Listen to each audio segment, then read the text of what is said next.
Olá, bem-vindos ao Amazônia Interativa. Você está nos assistindo pelo portal amazonia.com e pelo AmazonSat. No programa de hoje a gente vai falar a respeito dessa visitante que tomou conta de Manaus e chamou a atenção por onde passou. É a mariposa Urânia Leilos.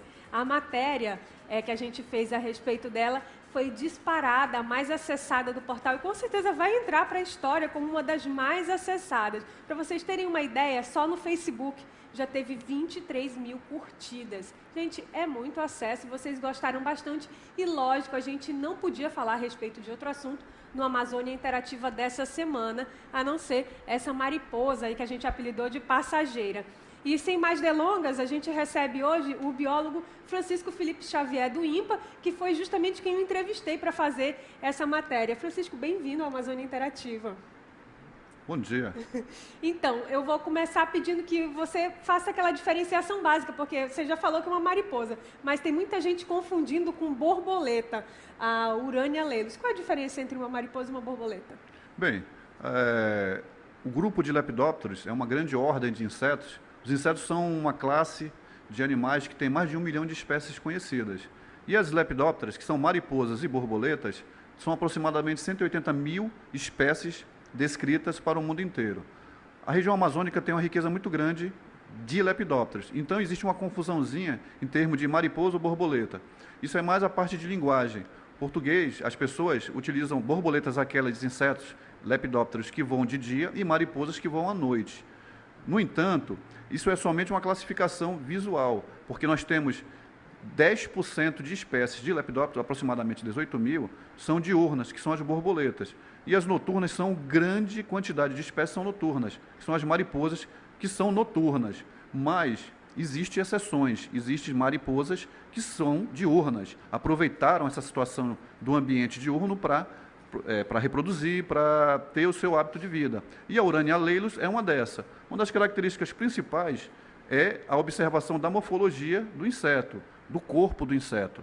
As mariposas são geralmente o corpo mais volumoso, né? As antenas são diferentes, são finas, tem umas em forma de peninha de pássaro.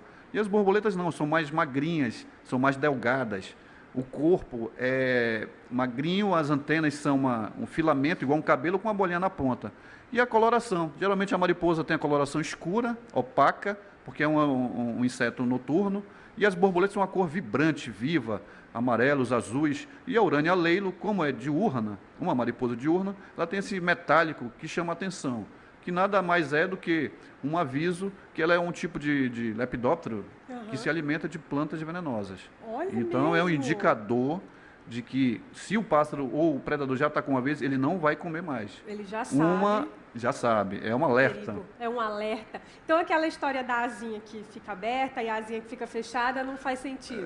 Sentido faz para a maioria, para o grande geral do grupo. Mas nós temos mariposas que pousam de asas fechadas. Nós temos algumas borboletas que pousam com asas semiabertas. Fica assim, né? Parece fica naquela olhinho, situação. né? Isso. E a gente tem essas observações, mas o contexto mais é o corpo, né? As antenas e a coloração. Tá que você certo. pode diferenciar. Agora a gente vai mostrar umas imagens que nós selecionamos nas redes sociais. Ainda não? Tudo bem? É porque a gente selecionou umas imagens nas redes sociais, Francisco, das pessoas que fotografaram a Urânia para ir em vários lugares. Para você ter uma ideia, a gente teve relatos de visualizações da mariposa na Venezuela, em Oriximiná, no Pará, em todas as zonas da cidade de Manaus. Enquanto o pessoal prepara as imagens para a gente mostrar para os nossos espectadores e internautas, eu te pergunto, é comum esse tipo de visita aqui em Manaus? Existem, olha só, estão passando por aqui, gente. Com certeza. Veio assistir o programa.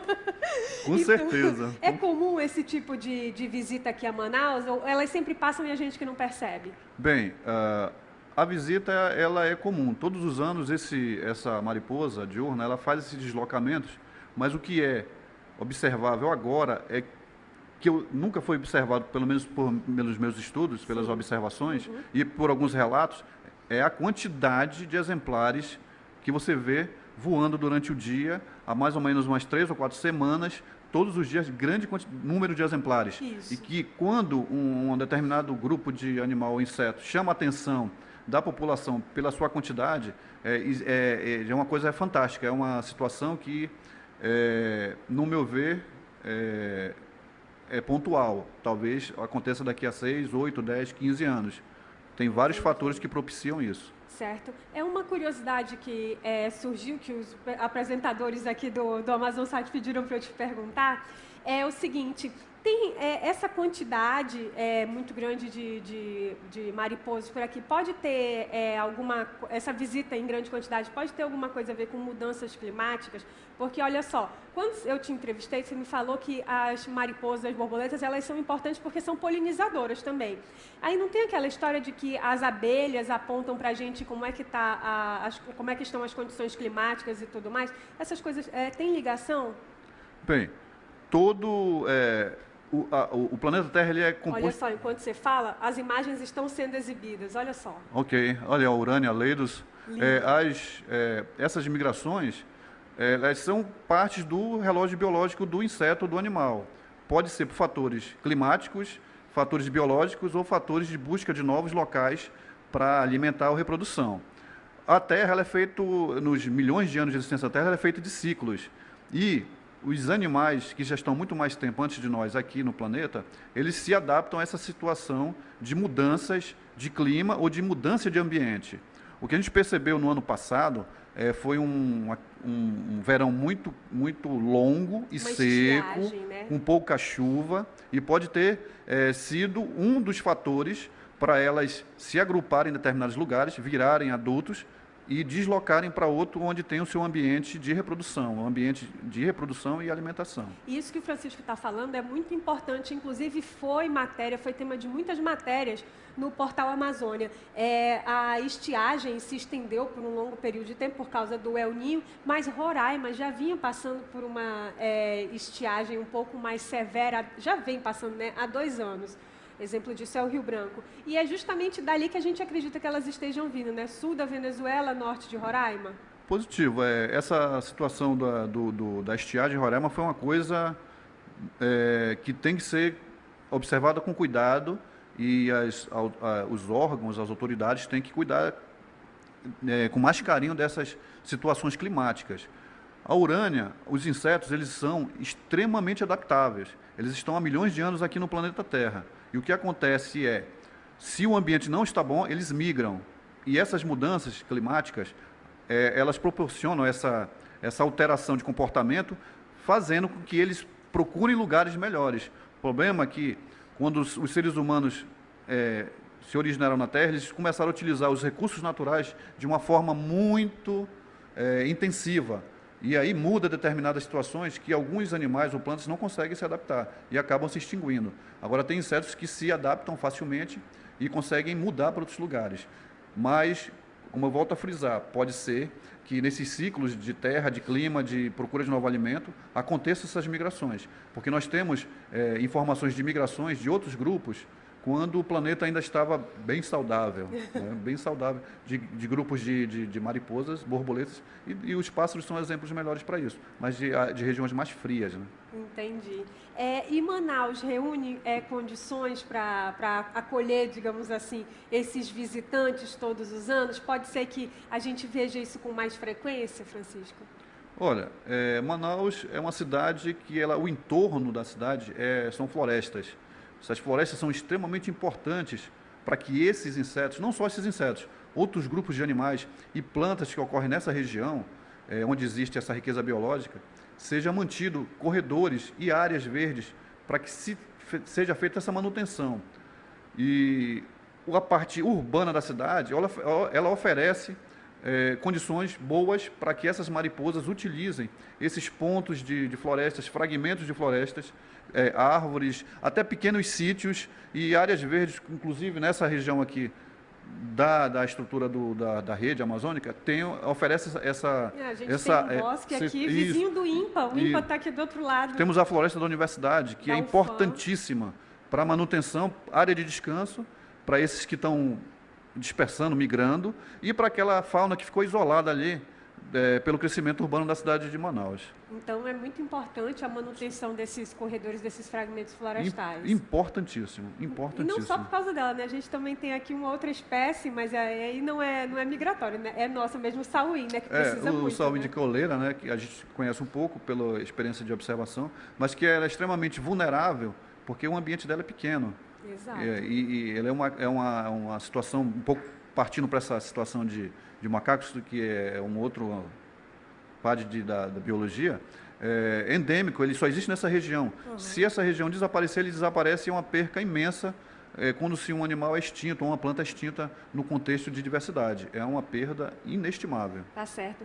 Agora a gente vai dar uma pausa na conversa a respeito da Urânia Leilos e a gente vai ver uma entrevista que nós fizemos, eu e o Diego Oliveira, com especialistas em economia e em meio ambiente, a respeito das expectativas do governo Temer aqui para a nossa região. Essa semana, como vocês puderam acompanhar, a presidente Dilma Rousseff foi afastada por até 180 dias e quem assumiu foi o vice, Michel Temer, e ele imediatamente nomeou o seu ministério e tudo mais. E existem dois aspectos que interessam muito a Amazônia, especialmente economia e meio ambiente. E foi justamente a respeito de pessoas que observam isso, que estão sempre ligadas nesses dois aspectos, que a gente foi conversar para saber o que a gente pode esperar desse governo, por mais que ele dure até 180 dias ou se estenda por 2 anos, lá até o fim do mandato, o que a gente pode esperar aqui para a nossa região? Quais são as expectativas que eles têm a respeito desse assunto? A gente começa com o economista José Laredo, que falou a respeito do aspecto econômico.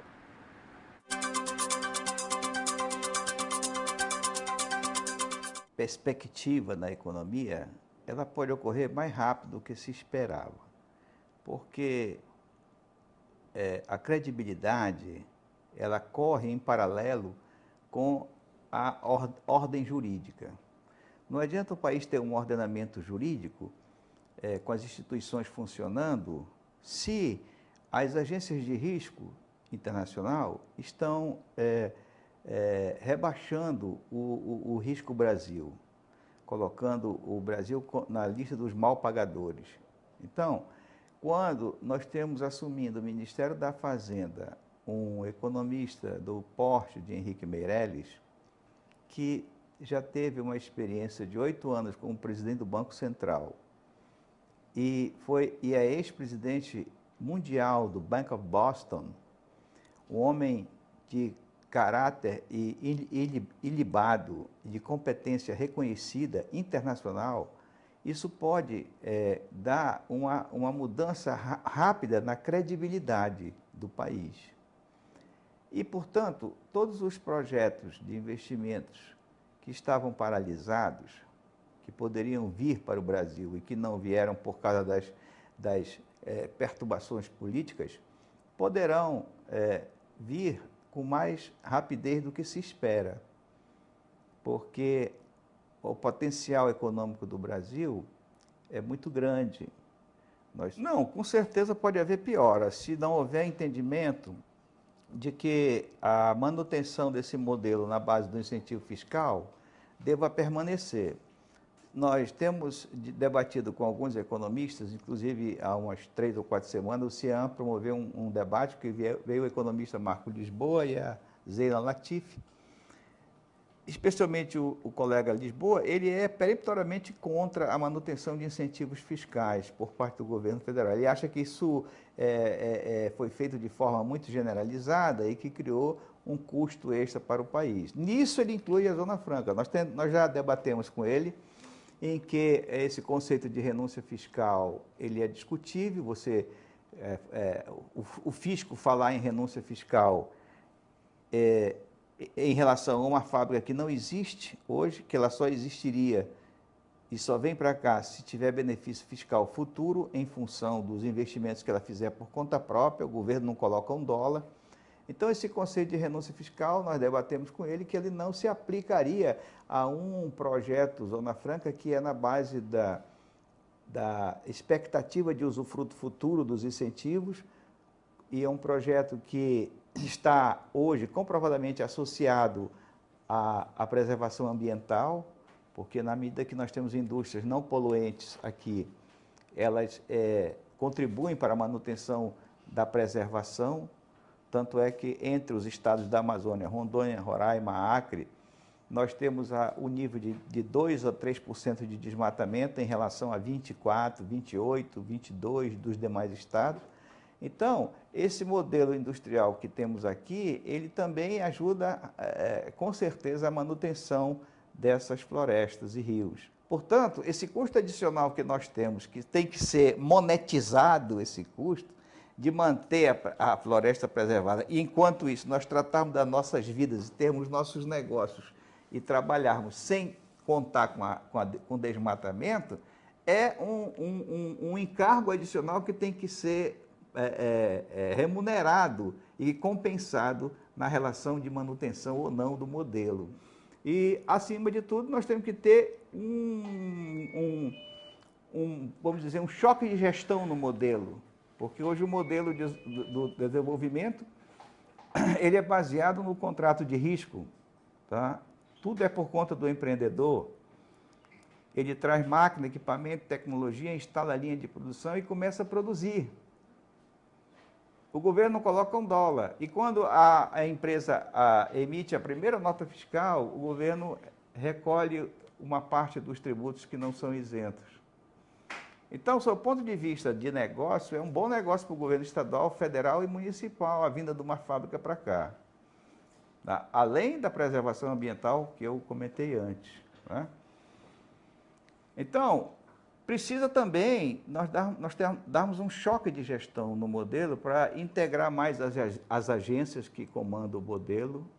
Nós temos que tomar medidas mais profissionais de venda do modelo para atrair novos negócios para cá, tendo em vista que nos últimos 10 anos a nossa taxa de natalidade de novas fábricas tem sido menor do que a respectiva taxa de mortalidade.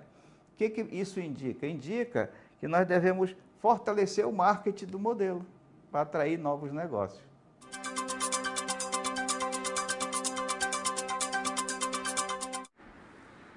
Obrigada ao economista José Laredo por ter disposto o tempo para falar com a gente, e você vai conferir essa entrevista completa no portal Amazônia.com ainda essa semana. Voltando para cá, o Francisco Felipe Xavier trouxe para a gente alguns exemplares dos lepidópteros, né, os animais invertebrados com que ele trabalha lá no INPA. Olha só, esse daqui é para vocês terem uma ideia do tamanho dos bichinhos, olha só.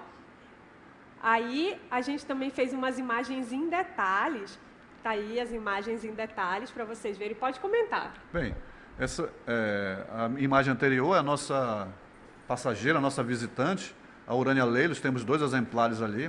Você vê que é uma mariposa, um lepidóptero, né, que são todas as mariposas de evolução.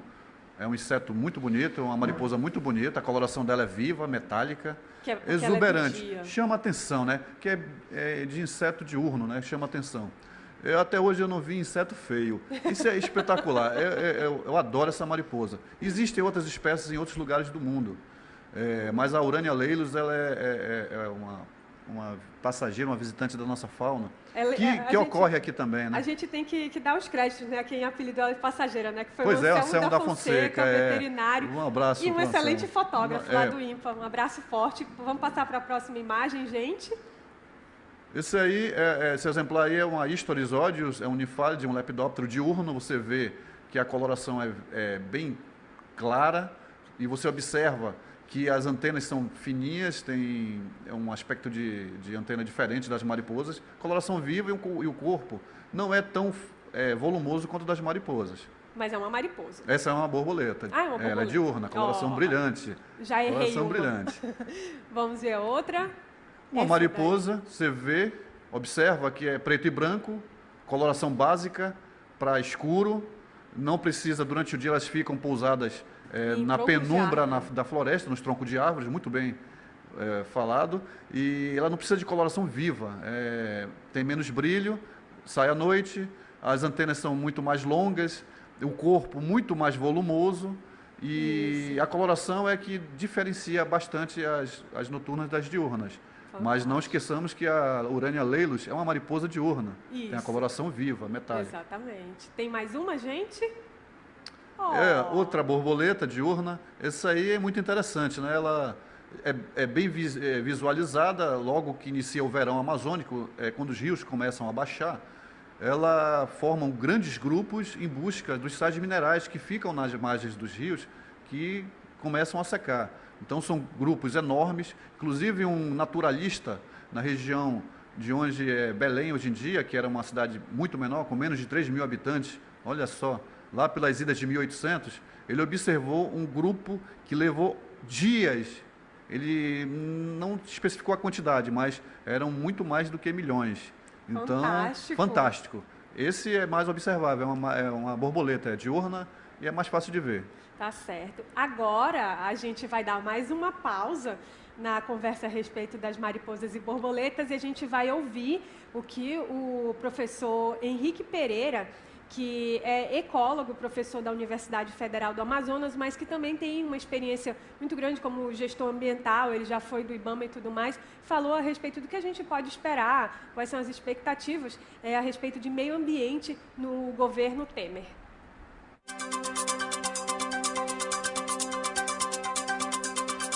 Talvez seja tanto prematuro fazer uma análise focada em nomes, mas é fato que há um conhecimento da indicação de um político para ocupar o Ministério do Meio Ambiente, que não é uma pessoa neófita, ou seja, nova para o tema, com experiência na área, ex-ministro do Meio Ambiente, e que tem tido posições em momentos importantes, levantando pautas a favor do debate de questões ambientais no Congresso.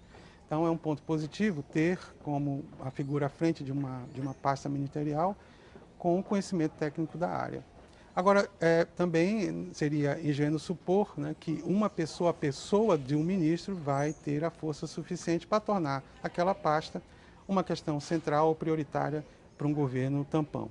Então nós temos aí um período curto de uma mudança que pode se prolongar. Por enquanto estamos discutindo uma suspensão, um afastamento de 180 dias, mas 2 anos, muita coisa pode de fato acontecer. Pelo discurso do vice-presidente, hoje presidente em exercício, a prioridade será a pauta econômica. E aí quando a gente faz a equação economia e meio ambiente, surgem diversos temas polêmicos. Se essa pauta econômica vai significar, por exemplo, uma redução nos investimentos de infraestrutura, para a nossa região amazônica pode estar ligado com o avanço ou não, um retardamento, um atraso, uma desaceleração das grandes obras previstas de infraestrutura para a região. A presidente Dilma é afastada e um dos seus últimos atos é a inauguração de uma grande obra, um grande empreendimento que, do ponto de vista ambiental, provocou muita polêmica. Governos de um presidente do PMDB, uma outra questão difícil da gente analisar, uma vez que poucas vezes o Brasil foi governado por este presidente deste partido. Bom, se nós formos falar da questão das áreas protegidas, que é um tema bastante importante na discussão das questões ambientais do nosso país e na região amazônica, tomando como exemplo um presidente do PMDB que assumiu um governo tampão, Itamar Franco, nenhuma unidade de conservação foi criada durante esse período. Então, não considerar que o próprio governo da presidenta Dilma vinha sendo questionado pelos movimentos socioambientais por uma atuação pouco evidente, pouco importância dava para a criação de novas unidades de conservação. Então, no governo tampão, eu penso que as questões ambientais ficarão ainda mais em segundo plano, já que o próprio discurso predominante é que a questão da crise econômica deve ser primeiramente resolvida. Acho que nenhuma das questões fundamentais da vida em sociedade no Brasil deveriam ser postas em segundo plano. As questões ambientais continuarão sendo importantes. O que a gente pode esperar, ou todos nós podemos esperar, é que numa reorganização política as questões possam ser novamente abertas e rediscutidas. Então, que se faça de uma crise política uma chance para reorganizar as forças positivas, progressistas do nosso país. Não deveria ser uma questão inédita, se se tratasse de fato de uma transição entre um governo eleito e outro governo eleito. Acho que toda mudança de governo, a sociedade, as organizações, os atores sociais vão se questionar se o governo que sucede dará continuidade ou terá mudanças de rumos na política. A situação não é esta, a situação é de um governo, provável governo tampão. Enquanto isso, nós temos que ver, apesar disso, uma abertura, uma possibilidade de rediscutir questões de importância para a vida e sociedade do nosso país. O problema é saber se nesse período, essas questões de abertura ao diálogo, de discussão, aqueles que foram às ruas de um lado ou de outro, vão manter esse momento de tensão, de debate e de questionamento dos rumos da vida política e econômica no nosso país.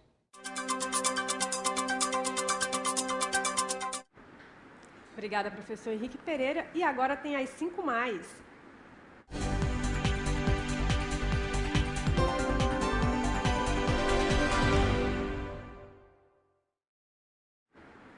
A matéria mais acessada foi a da mariposa migratória, que desperta a atenção por onde passa em Manaus. A matéria se mantém como a mais acessada aí durante a semana inteira. Além disso, tem a matéria sobre fervedouros na Amazônia. Conheça as águas mornas que fazem flutuar. Em terceiro lugar, indígenas na Amazônia estudavam astronomia antes de Galileu. Foi o tema do Amazônia Interativa da semana passada. Em quarto lugar, confira quais serão os Jogos das Olimpíadas em Manaus. Vocês estão acessando bastante essa matéria. E, por fim, Recife de coral descoberto na Amazônia tem cerca de 1.000 metros. Foram essas as matérias mais acessadas durante a semana aqui no portal Amazônia. Agora, para finalizar, Francisco, para onde elas estão indo? Bem, a Urania leilos, essa mariposa diurna, ela se agrupa em vários lugares na Amazônia, arrumam rotas de viagem e possivelmente elas estão indo para uma região sul do Amazonas, do Pará, e algumas vão chegar até o Acre e nas bases das florestas do Mato Grosso. Ela não é uma mariposa que gosta muito de área de cerrado, então eu acredito que ela está em busca de plantas para alimento de suas lagartas nessa região, norte do Mato Grosso, sul do Pará, essa região onde tem algumas florestas e elas procuram esses lugares para reproduzir e lá vão formar novas gerações. Tá certo. Obrigada, Francisco Felipe Xavier, do INPA, que também é da coleção de invertebrados do INPA, Isso. né? Estamos Obrigada. à disposição. Muito obrigado pelo convite. Nada, obrigada pela sua participação, gente. E é isso, a Amazônia Interativa de hoje fica por aqui, mas você continua nos acompanhando no portal amazonia.com. Também mostre aí a sua cidade, o seu estado aqui da Amazônia com a hashtag Minha Amazônia nas redes sociais, que com certeza vai aparecer no perfil do portal Amazônia. E também fotografe a Urania Leilos aí pela sua cidade, se você está aqui pelo Amazonas, pelo Pará, pelo Acre, fotografe e coloque nas redes sociais. Agora você fica com o Diário da Vida Gravidez. Até mais!